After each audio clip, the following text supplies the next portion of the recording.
अरिहन्ताणं नमो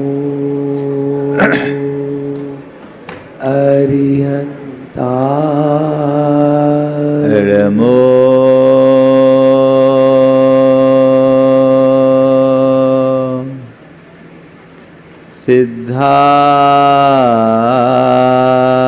सिद्धाणं नमो सिद्धाणं नमो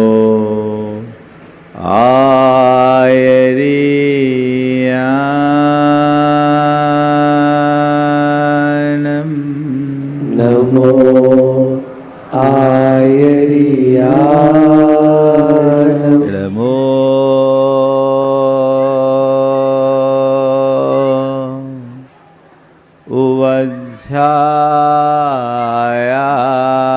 उवध्यायाणं नमो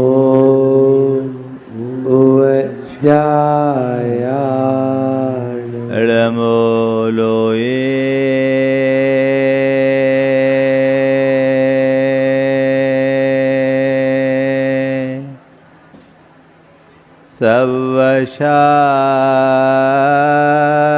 सवशाहूणं नमो लोये सवशाहूणं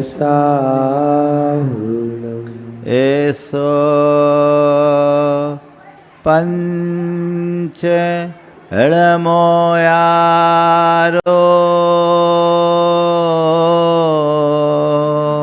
ऐसो पंच नमो यारो सवपाव पणाशनो सव पाव पणासनो मंगलालं च सवेसिं मंगलाणं च सवेश पढ़मं हो मंगलम परमं होय मंगलम। जय बोलो देवादिदेव 1008 श्री भगवान महावीर स्वामी की जय जय जय। अहिंसा परमो धर्म की जय जय जय। परम पूज आचार्य गुरुवर श्री विद्यासागर जी महाराज जी की जय जय जय। आचार्य श्री समय सागर जी महाराज की, पूज्य मुनिवर श्री प्रमाण सागर जी महाराज की, पूज्य मुनिवर श्री संधान सागर जी महाराज की। जन्म हुआ। जन्म की घटना एक ऐसी घटना है जो हर किसी के हृदय में हर्ष भरती है। भगवान त्रिलोकीनाथ है, उनके जन्म का हर्ष तो खैर उसका कोई पार ही नहीं है, लेकिन जन्म की घटना में तो साधारण से साधारण प्राणी के यहाँ भी हर्ष होता है। कुछ ना हो तो थाली तो बजी जाती है ना, और थाली ना हो तो ताली बज जाएगी। कुल मिलाकर जहाँ जन्म होता है वहाँ आनंद होता है, लेकिन सबके जन्म के साथ मरण जुड़ा हुआ है। जब मरण की बात सामने आती है तो मातम छा जाता है। जन्म में जश्न, मरण में मातम, ये आज तक चलता आ रहा है।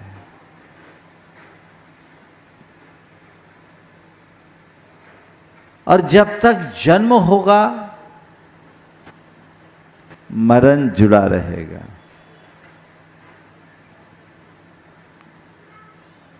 आज भगवान का जन्म हुआ है,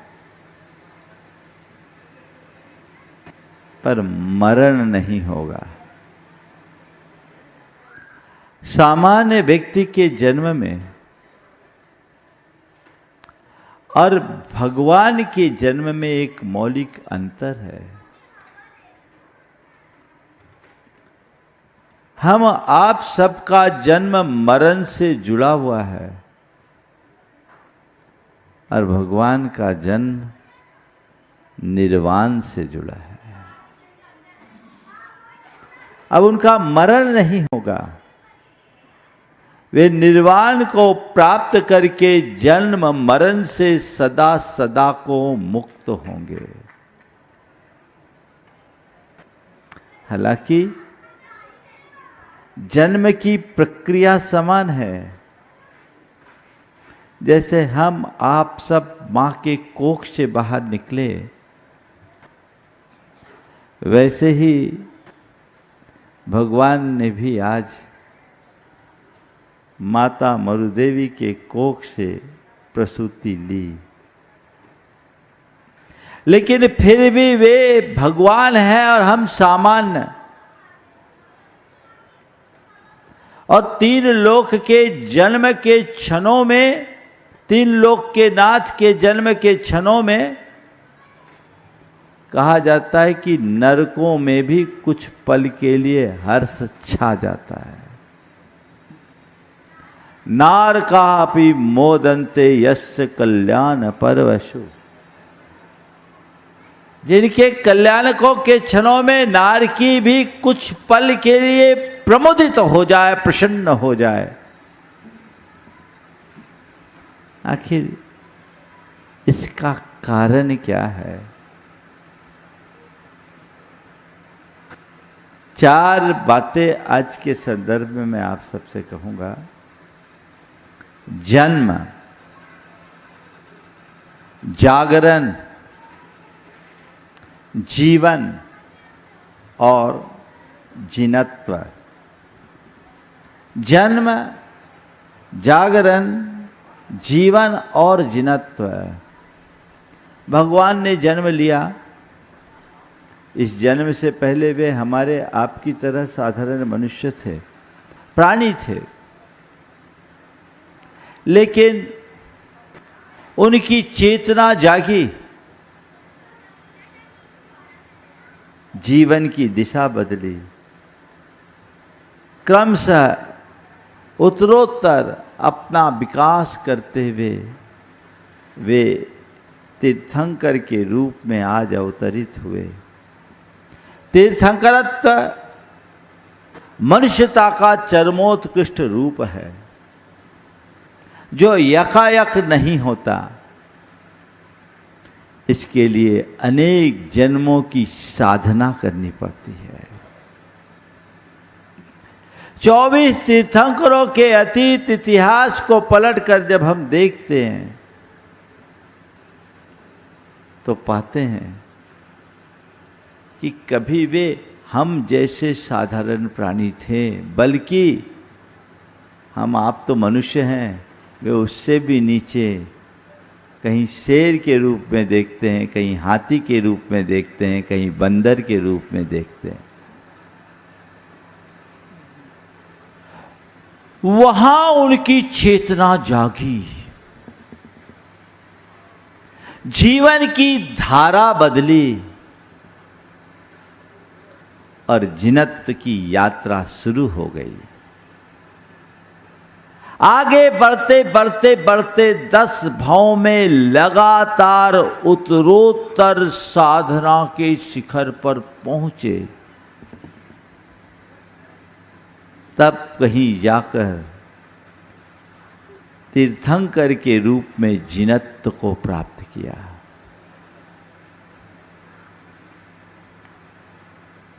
उन्होंने जन्म से जिनत्व तक की यात्रा की। हमारा आपका सबका जन्म हो गया, अब तो दोबारा जन्म नहीं मिलना है इस जन्म में, और दोबारा जन्म तभी मिलेगा जब हम मरेंगे।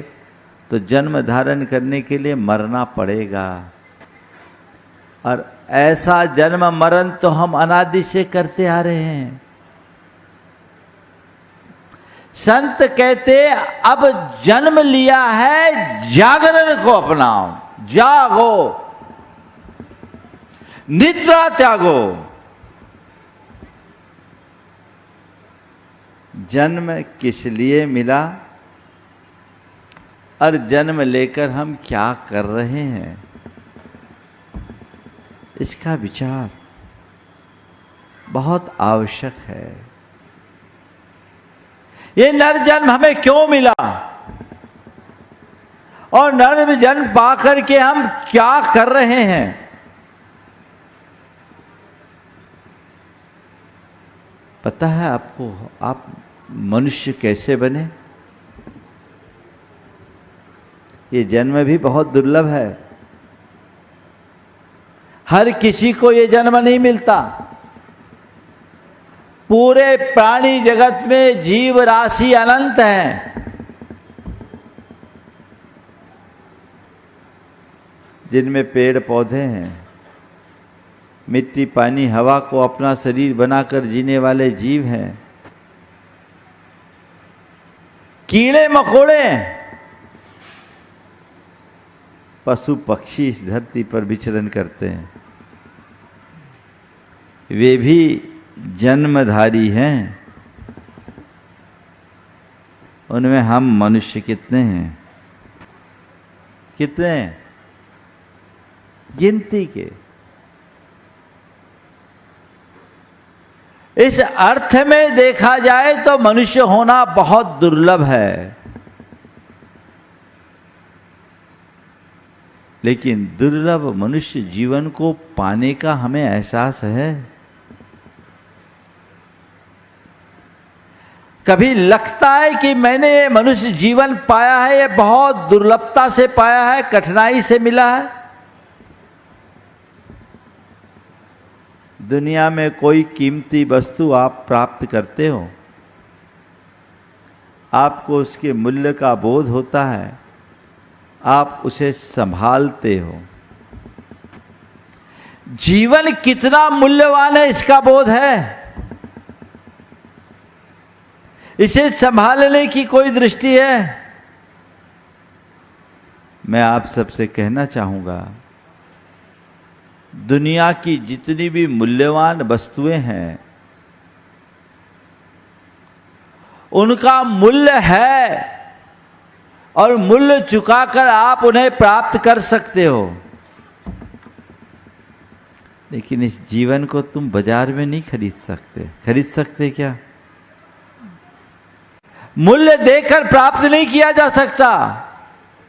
सबका मूल्य है, जीवन अमूल्य है। पर मुश्किल ये है कि हम उस अमूल्य का मूल्य नहीं समझते। जो अपने इस जन्म का मूल्य समझते हैं, उनकी चेतना जाग जाती है, उनके अंदर जागरण होता है। कितनी दुर्लभता और कठिनाई से मुझे यह मनुष्य जीवन मिला है, मुझे ये समझने की जरूरत है।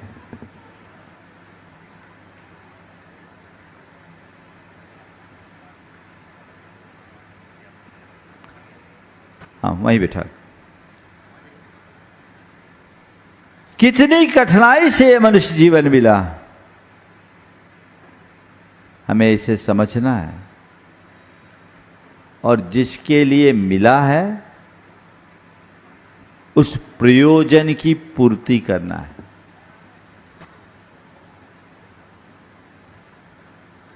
ऐसे कहा जाता है,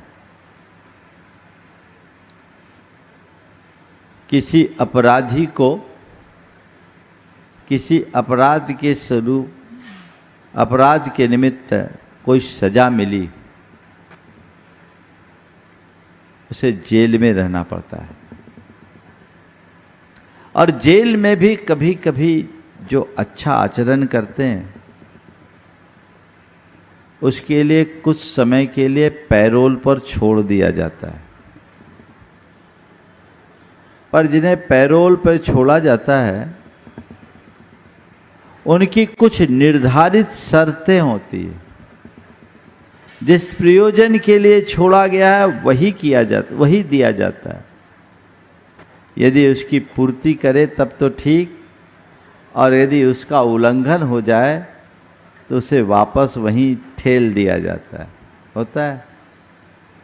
संत कहते ये मनुष्य जीवन है ना, हम आप जितने मनुष्य बने सब पैरोल पे हैं। समझ में आ रही है बात?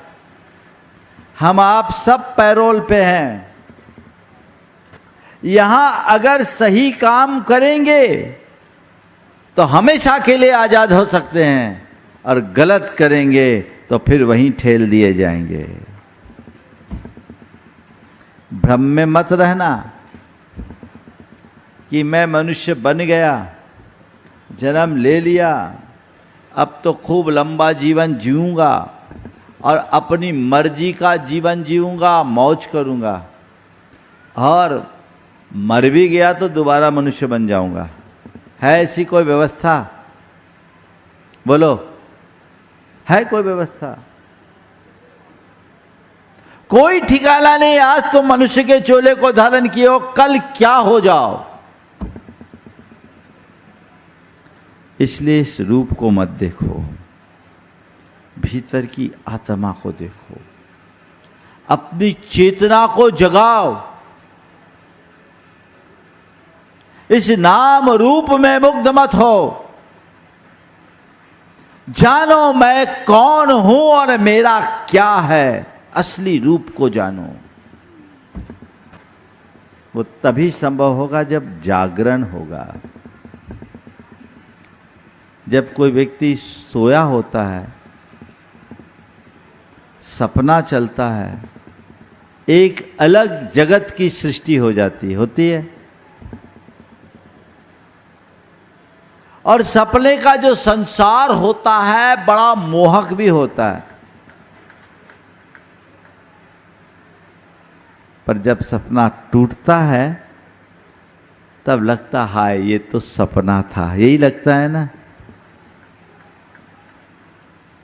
बंद आंखों का सपना कुछ पल का होता है।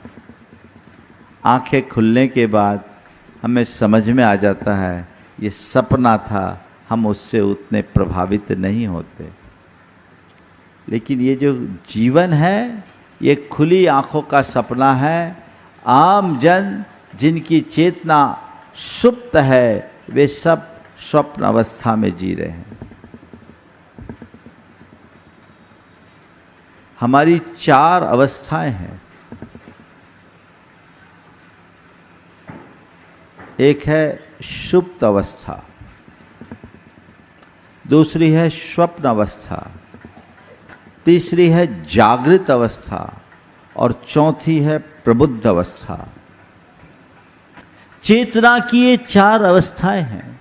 सुप्त अवस्था उनकी जिनके अंदर संवेदनाएं ही ज्यादा नहीं है। पशु पक्षी इनकी चेतना सुप्त है। कीड़े मकोड़े इनकी चेतना एकदम सुप्त है। आत्मा अनात्मा, धर्म अधर्म, कर्म अकर्म से कोई प्रयोजन नहीं। बस जीवन है, जिए जा रहे हैं आहार निद्रा भय मैथुन के माध्यम से। ये चेतना की सुप्त अवस्था है। इससे ऊपर की अवस्था है स्वप्न अवस्था, जो सब प्राणियों का संसार है, जिसमें अहंकार और ममकार है। मैं और मेरे के साथ जो हम जी रहे हैं सब सपना है। ये मैं हूं, ये मेरा है। अहमेदम ममेदम, ये सब सपना है। और उसके कारण इष्टानिष्ट संकल्प विकल्प हो रहा है। उसके कारण मनुष्य सुख दुख के द्वंद्व में जी रहा है। सब सपने में जी रहे, अच्छा हो गया तो हर्ष, बुरा हो गया तो विषाद, कभी खुशी कभी गम। ये चल रहा है, सपना है, और जब तक सपना को सच मानोगे ये चलता ही रहेगा।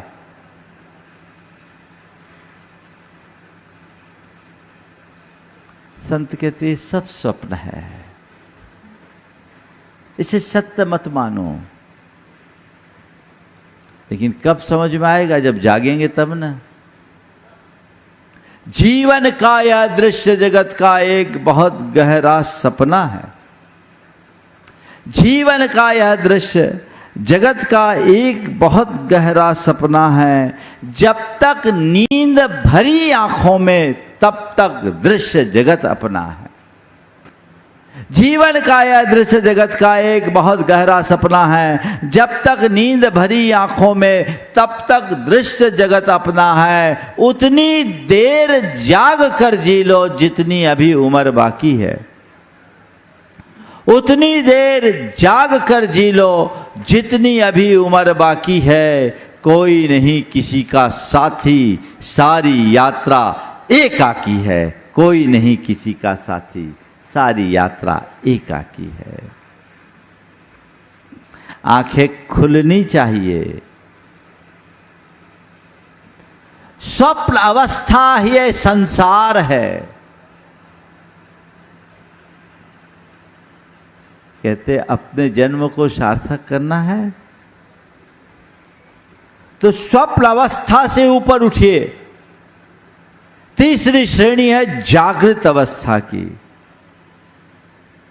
जिसकी चेतना जाग जाए, जो जानता है कि मैं कौन हूं, मेरा क्या है। मैं देह नहीं चेतन आत्मा हूं। मेरी आत्मा के अतिरिक्त एक परमाणु भी नहीं है।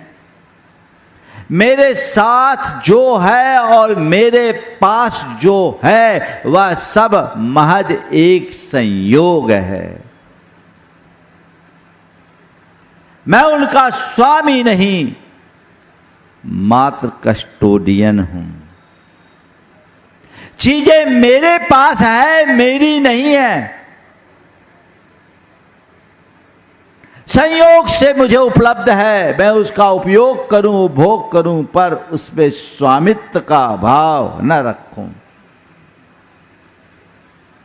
इस मनोभाव के साथ जीने वाला साधक जागृत अवस्था वाला कहलाता है। तो जन्म के बाद जागरण होना चाहिए। अपनी चेतना को जगाइए, अज्ञानता से बाहर निकलिए, असलियत को पहचानने की कोशिश कीजिए कि आखिर मैं हूं कौन और मेरा क्या है। सब भ्रम में जी रहे हैं, गहन सुषुप्ति में, गहन सुषुप्ति में। लोगों को पता ही नहीं मैं कौन हूं, मेरा क्या है। एक आदमी से किसी ने कहा, भैया तुम यहां क्या कर रहे हो? बोले क्या हो गया? बोले तुमने सुना नहीं? तुम यहां क्या कर रहे हो? बोले क्या हो गया? बोले तुमने सुना नहीं? बोले क्या? बोले तुम्हारी पत्नी विधवा हो गई। तुम्हारी पत्नी विधवा हो गई? बोले सच? बोले मैं झूठ थोड़ी बोल रहा हूं। और उसने सुना और रोना शुरू कर दिया। बोलो उसको क्या कहूंगा? अरे जब तू जिंदा है तो तेरी पत्नी विधवा कैसे होगी? यही सुषुप्ति है, यही सुषुप्ति है। इस सुषुप्ति को जागृति में बदलना है। आत्मस्वरूप का ज्ञान जब तक नहीं होता तब तक जीवन का उत्थान नहीं होगा। आप चाहे कितना पूजा पाठ करें, चाहे कितनी धार्मिक क्रियाएं क्यों ना करें, जब तक स्वयं को नहीं जानते तब तक कल्याण असंभव है। तो जानिए, जागिए, अपने आप को पहचानिए। जागरण तीर्थंकर परमात्मा का की चेतना जागी, उनने जन्म से जागरण को अपनाया। वो सुप्त अवस्था से और स्वप्न अवस्था से मुक्त हुए, जागृत अवस्था में आए। लेकिन केवल जागृत अवस्था में नहीं रुके। जानना मात्र पर्याप्त नहीं है, जीना ही अर्थपूर्ण है। वे केवल जागे नहीं, निकल पड़े, चल दिए। राजपाट, धन, वैभव, सत्ता, साम्राज्य सबका परित्याग करके निज से निज का नाता जोड़ लिए। आज तो आप जन्म कल्याणक का आनंद उत्सव मना रहे हैं, कल आप उन्हीं भगवान का वैराग्य देखेंगे। बस इस विरक्त अवस्था का नाम है प्रबुद्ध अवस्था। प्रबुद्ध चेता, जान लिया कि मैं कौन हूं, मेरा क्या है, तो बस मुझे उससे ही नाता रखना है, बाकी तो सब मोह का जाल है, जीवन का जंजाल है, जिसे उनने जंजाल माना और छोड़ दिया, मुख मोड़ लिया। वह चेतना पूर्णतः जागृत है, तो जन्म है, जन्म के बाद जागरण। और जिसके अंदर जागरण आ जाता है उसका जीवन बदल जाता है। आप अपने जीवन को देखिए, संसार में ज्यादातर लोगों का जीवन भोगवादी दृष्टि से जुड़ा हुआ है।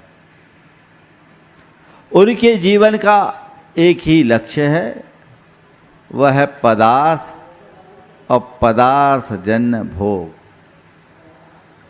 वे ऐसे लोग हैं जिनने जीवन के मर्म को जाना ही नहीं, जिनकी दृष्टि में दृश्य जीवन ही सब कुछ है। दृश्य से परे अदृश्य को जब तक पहचानते नहीं, तब तक जीवन की दिशा नहीं बदलती। उनके जीवन में भटकाव है, अपनी जीवन यात्रा को आगे बढ़ाना है, तो धारा को मोड़ना आवश्यक है। बाह्य जीवन से परे भीतरी जीवन को पहचानो, अंतरंग को पहचानने की कोशिश करें। और तीर्थंकर परमात्मा ने वही किया। वो भोगवादी दृष्टि से हटकर, पदार्थ के व्यामोह से मुक्त होकर परमार्थ में नियोजित हो गए। जिसकी चेतना जागृत होती है, वो उसका जीवन परमार्थ से अनुबंधित होता है, और जिसकी चेतना सुप्त होती है, वह पदार्थ के व्यामोह में उलझा रहता है। अपने जीवन की समीक्षा कीजिए, मेरे जीवन की दिशा कैसी है। सब कुछ तय हो जाएगा। दूसरे के जीवन में झांक कर मत देखना। हम लोगों की आदत है, आदत नहीं विशेषता है, खुद के घर में नहीं दूसरों के घर में बुहारी लगाने की, है ना। अपने अंतरंग में उतर कर देखो, खुद को देखे कि मैं कहां हूं, मेरी जीवन की दिशा क्या है। जब तक हम ऐसी दृष्टि अपने अंतरंग में विकसित नहीं करते, तब तक अपना जीवनोत्थान नहीं हो सकता। बदलाव मेरे जीवन में जीवन के मूलभूत तत्व होने चाहिए। बार बार सोचिए, मैं क्यों जी रहा हूं। बोलिए, हमें जीवन मिला, हम जी रहे हैं, क्यों जी रहे हैं। एक बार मैंने पूछा, क्यों जी रहे हो, क्यों जी रहे हो। सभा में एक ने उत्तर दिया, इसलिए कि मरे नहीं।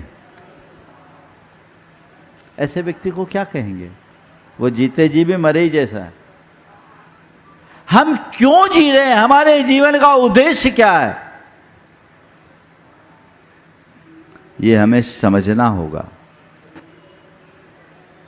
और जब तक वह बात सुस्पष्ट नहीं होगी, सब कुछ तहस नहस होगा।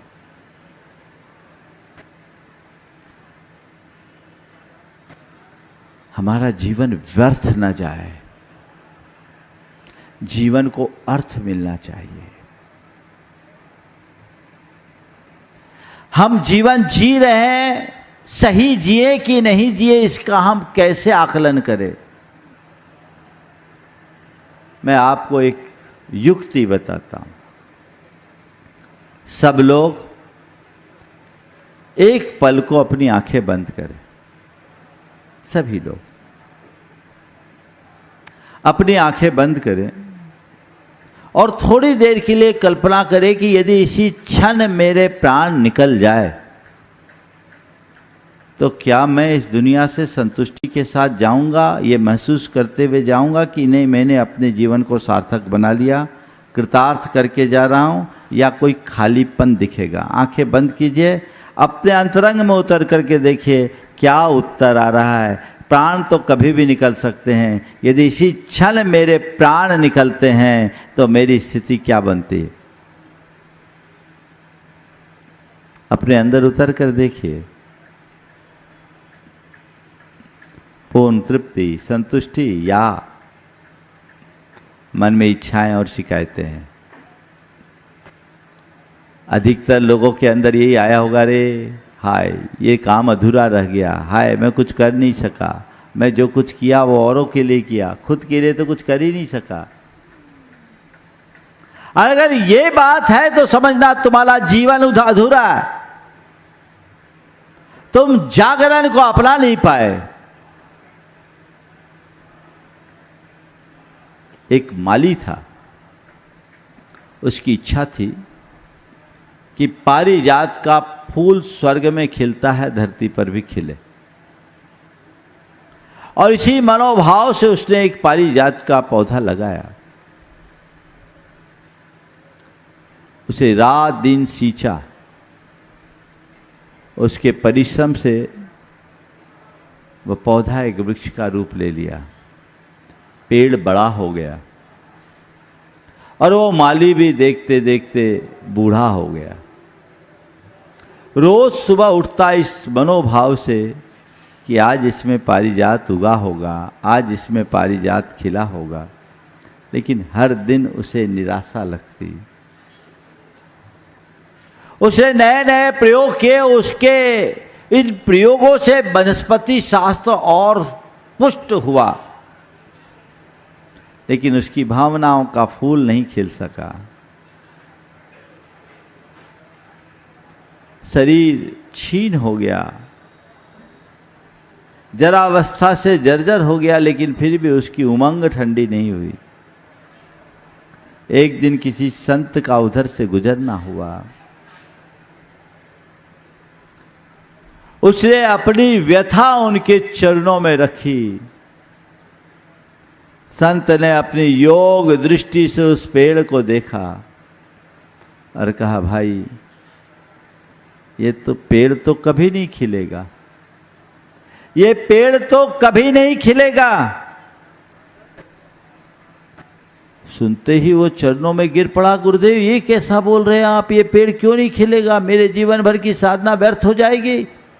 बोले हाँ भाई मैं क्या बताऊं, ये पेड़ कभी नहीं खिल सकता क्योंकि ये पेड़ बांझ है, बांझ पेड़ बढ़ सकता है, खिल नहीं सकता। इतना सुनना था कि उसके मुख से निकला, हाय मैं अपना पूरा जीवन एक बांझ पेड़ की सेवा में बिता दिया, काश मुझे पहले पता होता कि ये पेड़ बांझ है तो मैं दूसरा उपक्रम करके अपने आप को सार्थक कर लेता। मैं आपसे पूछना चाहता हूं, अपनी छाती में हाथ धर करके सोचो, कहीं मेरी स्थिति तो ऐसी नहीं है कि मैं किसी बांझ पेड़ की सेवा में ही अपना जीवन बिता रहा हूं, इस आशा में कि आज नहीं कल, आज नहीं कल कोई सुख का फूल खिलेगा, और ऐसा करते करते कहानी खत्म हो जाएगी। तुम जो कुछ पाने के लिए आए हो उसे हासिल नहीं कर पाओगे। जगाइए, जीवन को सार्थक दिशा दीजिए। हमारे जीवन की सार्थकता धन पैसा कमाने मात्र में नहीं है। हमारे जीवन की सार्थकता पद प्रतिष्ठा पाने मात्र में नहीं है। हमारी जीवन की प्रतिष्ठा पहचान और रुतबा बनाने में नहीं है। हमारे जीवन की सच्ची सार्थकता तो शांति, संतोष, पवित्रता और आनंद जैसे गुणों को अभिव्यक्त करने में है। जीवन में ये तत्व है या नहीं? भारतीय संस्कृति में जीवन को बहुत व्यापक दृष्टि से रेखांकित किया गया। एक सार्थक जीवन की पहचान बताते हुए कहा, शांतम तुष्टम पवित्रम च सानंदम इति तत्वतः जीवनम जीवनम प्राहु भारतीय सुसंस्कृतौ।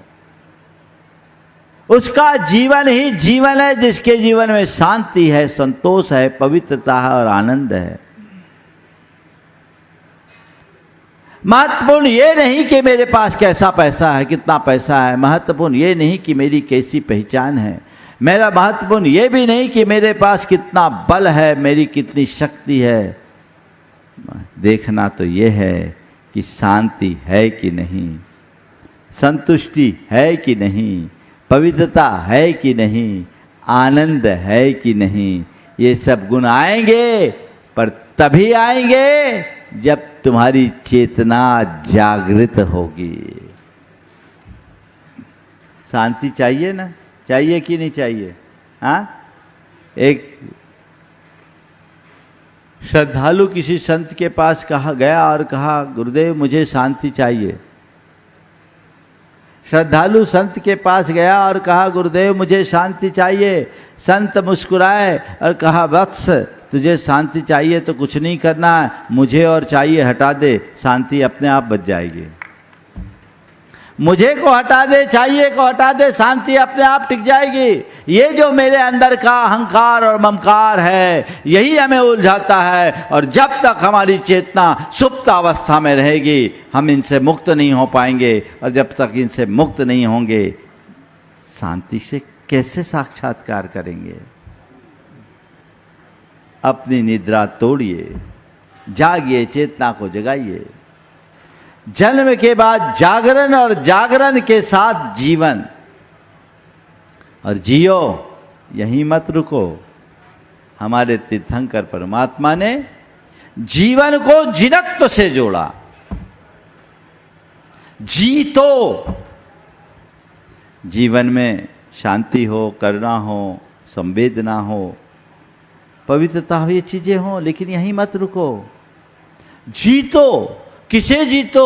दोषों को जीतो, दुर्बलताओं को जीतो, दुर्गुणों को जीतो। तब तुम दुखों से मुक्त होकर के जिनत्व को प्राप्त होगे।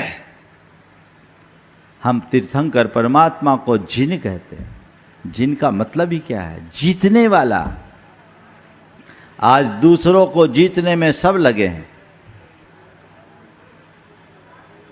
पर खुद से हार रहे हैं। दूसरों को जीतने वाला वीर कहला सकता है, खुद को जीतने वाला महावीर होता है। वीर नहीं, महावीर बनो। और किसी को जीतने में उपलब्धि नहीं है, खुद पर विजय पाना ही सबसे बड़ी विजय है। उन्हें जीतिए।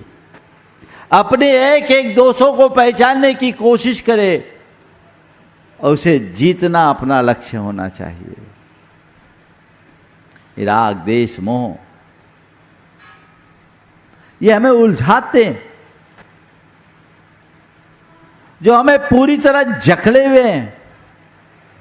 इनसे जब हम अपने आप को मुक्त करेंगे, तब कहीं जाकर हमारे जीवन की धारा बदलेगी। तो जन्म से जिनत्व की यात्रा, आज के इस जन्म कल्याणक के दिन हम इसे गहराई से समझे, अपने भीतर वो एक आध्यात्मिक प्रकाश प्रकट करे जिससे इस दुर्लभ मनुष्य जीवन को सार्थक बनाया जा सके। क्या पता कल क्या हो, कोई नहीं कह सकता। ये हमारे जीवन के लिए एक श्रेष्ठ अवसर है जिनका हमें लाभ उठाना चाहिए। एक बड़ी पुरानी कहानी याद आ गई। एक व्यक्ति एक ऐसे राज्य में पहुंचा जहां राजा के चुनाव का दिन था। अभी भी देश के कई राज्यों में चुनाव का माहौल है, और जब देश में चुनाव होता है तो आप सबको पता है कैसी सरगर्मियां होती। वहां भी चुनाव का दिन था, पर वहां के चुनाव की प्रक्रिया बिल्कुल अलग थी। हस्ती पट बंधन से राजा को चुना जाता था। हस्ती पट बंधन क्या होता है? हाथी के सूंड में एक माला दे दी जाती, और वो हाथी जिसके गले में डाल दे उसको उसका राजा मान लिया जाए, उसको अपना राजा मान लिया जाता था। संयोग से उस नगर में पहुंचा, राजा के चुनाव का दिन था, और हाथी ने उसके ही गले में माला डाल दी।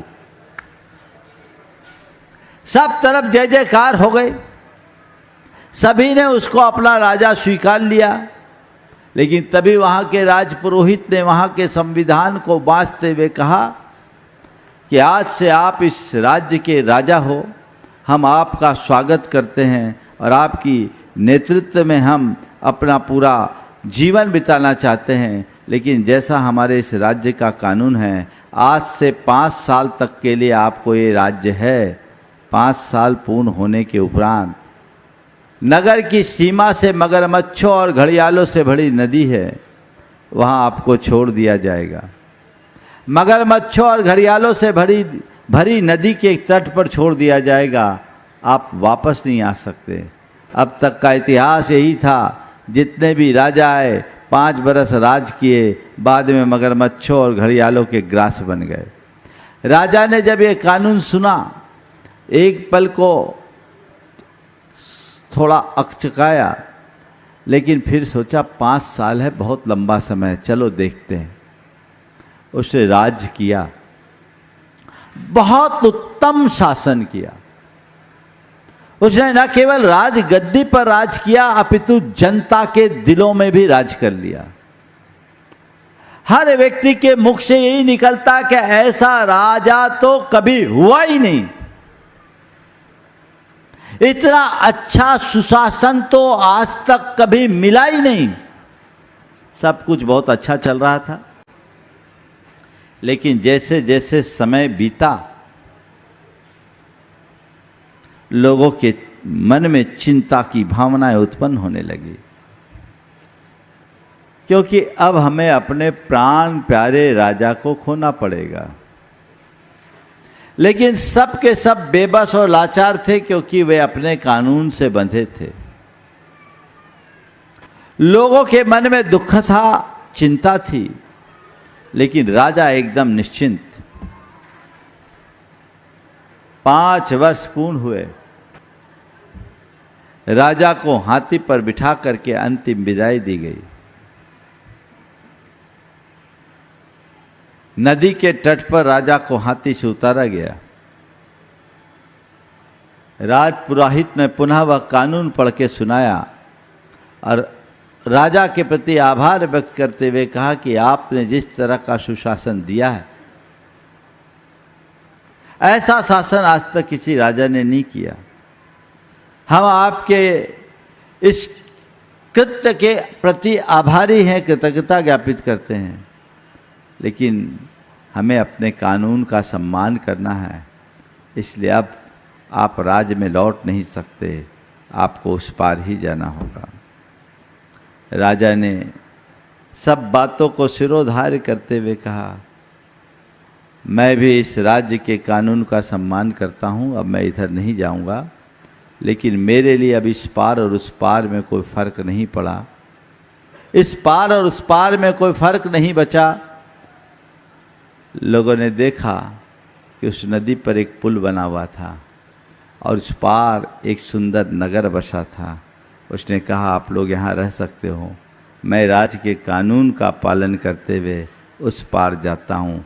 वो पांव पैदल इस पार से उस पार चला गया, और जैसे ही इस पार से उस पार गया, सारी जनता भी इस पार से उस पार चले गई। यहाँ राज खोया, वहाँ राज पाया, जीवन स्थिर बन गया। कहानी आप लोगों को रोचक लगी ना? ये कहानी काल्पनिक हो सकती है, लेकिन इसका कथ्य सत्य है। ये हमारी आपकी सबकी कहानी है। हम आप सबको ये मनुष्य जीवन मिला है 5 बरस के राज्य की भांति। इस जीवन को पाकर यदि हम उस पार जाने का कोई पुल बनाते हैं, तब तो हमारा जीवन सलामत है। अन्यथा हम नरक और निगोद के मगरमच्छों और घड़ियालों के ग्रास बनने से अपने आप को नहीं बचा सकते। हमारा अतीत हमें यही बताता है कि हमने अपने जीवन को सही तरीके से नहीं जिया, उपयोग नहीं किया, दुरुपयोग किया, अपनी दुर्गति की। अब अगर अपने जीवन का सही उपयोग कर लेंगे, सद्गति के पात्र होंगे, हमारा जीवन का उत्कर्ष होगा। सद्गति के पात्र बनिए, इस पार से उस पार जाने में हमारी स्थिरता बनी रहे। हरिवंश राय बच्चन की ये पंक्तियां बड़ी सार्थक है। दिग्देग जहां तक पाता हूं तम का सागर लहराता है, फिर भी उस पार खड़ा कोई हम सबको खींच बुलाता है। दिग्देग जहां तक पाता हूं तम का सागर लहराता है, फिर भी उस पार खड़ा कोई हम सबको खींच बुलाता है। मेरा मन तो डगमग करता तट पर के हिलकोरों से एक काकी जब पहुंचूंगा, उस पार न जाने क्या होगा, मझधार न जाने क्या होगा। इस पार प्रभु तुम हो, सब हैं। इस पार प्रभु तुम हो, सब हैं। उस पार न जाने क्या होगा। इस पार प्रभु तुम हो, सब हैं। उस पार न जाने क्या होगा। जागिए। तो इन चारों शब्दों को अपने चिंतन का विषय बनाइए। जन्म, जागरण, जीवन से जिनत। हमारे तीर्थंकर परमात्मा का यही जीवन आदर्श है। आज जन्म कल्याणक है। भगवान के जन्म में 3 लोक में उत्सव होता है। आप लोग भी उत्सव मनाएंगे। अभी जन्माभिषेक की शोभा यात्रा निकलेगी। इंद्र भगवान का जन्माभिषेक करेगा। आप सोचते हैं, देखो भगवान के जन्म के पहले से ही 6 महीना, गर्भ में आने के 6 महीने पहले से रत्नों की वर्षा होने लगी। देवियों की नियुक्ति हो गई। जिनके जन्म में नरेंद्र, सुरेंद्र, नागेंद्र सब चरणों में आ गए। अब सुमेरु पर्वत पर उनका अभिषेक होगा। और भगवान को इनसे कोई प्रयोजन नहीं। ये किस बात का प्रतीक है? तुम जितना दुनिया के पीछे भागोगे, दुनिया तुमसे दूर होगी, और तुम दुनिया से जितना दूर रहोगे, दुनिया तुम्हारे पीछे भागेगी। भगवान ने दुनियादारी छोड़ी। 3 लोक की निधियां उनके चरणों में, पर उसकी तरफ वो देखते भी नहीं। हम अपने जीवन को इसी तरह आगे बढ़ाएं और अपने जीवन की दिशा व्यवस्थित करें। हम अपने भावधारा को मोड़े, जीवन को एक संतुलन दे, एक दिशा दे, दृष्टि दे।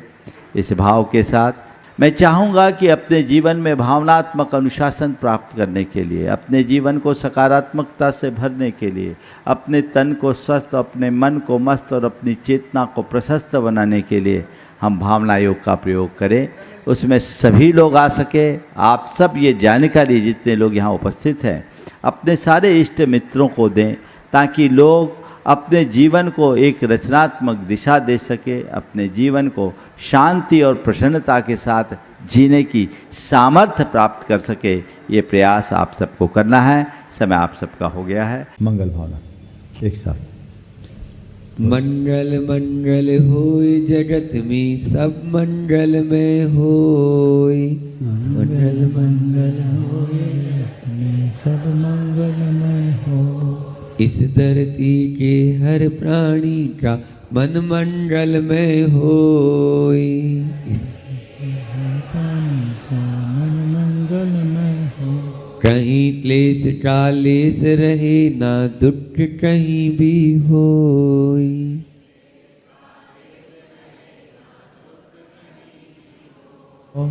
मन में चिंता भय न सतावे रोग शोक नहीं होई।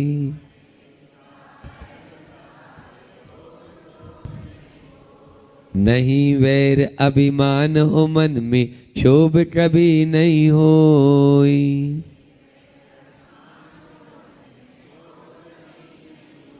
मैत्री प्रेम का भाव रहे नित मन मंगल में होई। मैत्री प्रेम का भाव रहे नित मन मंगल में होई। मंगल मंगल होई जगत में सब मंगल में होई। मंगल मंगल होई जगत में सब मंगल में होई। इस धरती के हर प्राणी का मन मंगल में होई। इस धरती के हर प्राणी का मन मंगल में होई। मन का सब संताप मिटे अरु अंतर उज्जवल होई। मन का सब संताप मिटे और अंतर उज्जवल हो। राग द्वेष और मोह मिट जाए आत्म निर्मल होई। राग देश और मोह मिट जाए आत्म निर्मल होई। प्रभु का मंगल गान करे सब पापों का क्षय होई। प्रभु का मंगल गान करे सब पापों का क्षय होई। इस जग के हर प्राणी का हर दिन मंगलमय होई। इस जग के हर प्राणी का हर दिन मंगल में हो। मंगल मंगल होई जगत में सब मंगलमय होई। मंगल मंगल होए जगत में सब मंगल में हो। इस धरती के हर प्राणी का मन मंगलमय होई। इस धरती के हर प्राणी का मन मंगल में होई। गुरु हो मंगल प्रभु हो मंगल धर्म सुमंगल होई। गुरु मंगल धर्म सुमंगल हो। मात पिता का जीवन मंगल परिजन मंगल होई। माता पिता का जीवन मंगल परिजन मंगल हो। जन का मंगल गण का मंगल मन का मंगल होई। जन का मंगल गण का मंगल मन का मंगल हो।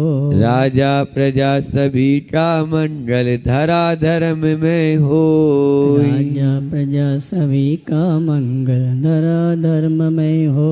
मंगल मंगल होई जगत में सब मंगलमय होई। मंगल मंगल होए जगत में सब मंगल में हो। इस धरती के हर प्राणी का मन मंगलमय होई। इस धरती के हर प्राणी का मन मंगल में होई।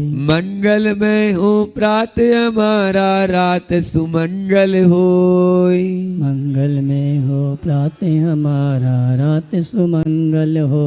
जीवन के हर पल हर क्षण की बात सुमंगल होई। जीवन के हर पल हर क्षण की बात सुमंगल हो।